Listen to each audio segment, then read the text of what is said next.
বাদামের খোসা ছাড়ানো যন্ত্র বানিয়ে সাড়া ফেলেছেন পঞ্চগড়ের সুরুজ আলী। এরই মধ্যে বাজারজাত হয়েছে যন্ত্রটি। প্রতিটি দেশের বিভিন্ন প্রান্ত থেকে অর্ডার পাচ্ছেন তিনি। আর পাশে থেকে সব ধরনের সহযোগিতার আশ্বাস দিয়েছে উপজেলা প্রশাসন। যন্ত্রে ছাড়ানো হচ্ছে বাদামের খোসা। এমন যন্ত্র বানিয়ে তাক লাগিয়েছেন পঞ্চগড়ের দেবীগঞ্জ উপজেলার লক্ষ্মীরহাট তাঁতিবাজারের ৬৩ বছর বয়সী সুরুজ আলী। ৩ বছর আগে মোংলা ও চট্টগ্রাম বন্দর থেকে জাহাজ ভাঙার যন্ত্রাংশ সংগ্রহ করে শুরু করেন বাদামের খোসা ছাড়ানোর যন্ত্র তৈরির কাজ। ইতিমধ্যে বাজারজাত করছেন তিনি।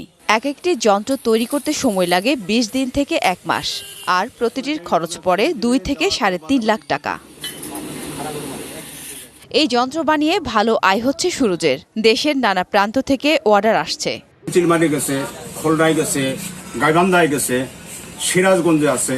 আমার এই মেশিনগুলো আমি এখান থেকে ওরা আর কি মানুষের কাছে জানাজানি হওয়ার পরে ওরা জানতে পারছে যে আমি এই মেশিন কীভাবে বানাই, কেমন হয়, কেমন রেট, সব কিছু জানার পরে ওরা আমার কাছে মেশিনগুলো বানায় নিচ্ছে। সহজেই হাতের নাগালে এই যন্ত্র পেয়ে খুশি গ্রাহক। সুরুজের পথ অনুসরণ করে অনেকে আগ্রহী হচ্ছে এই যন্ত্র তৈরিতে।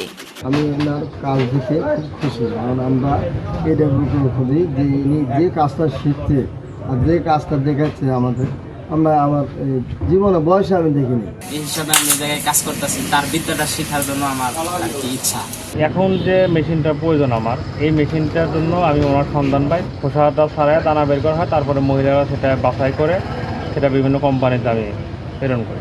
আর সুরুজ আলীকে সব ধরনের সহযোগিতার আশ্বাস দিলেন উপজেলা নির্বাহী কর্মকর্তা। সুরুজ মিয়া নিজের চেষ্টায় এতটুকু এগিয়েছে।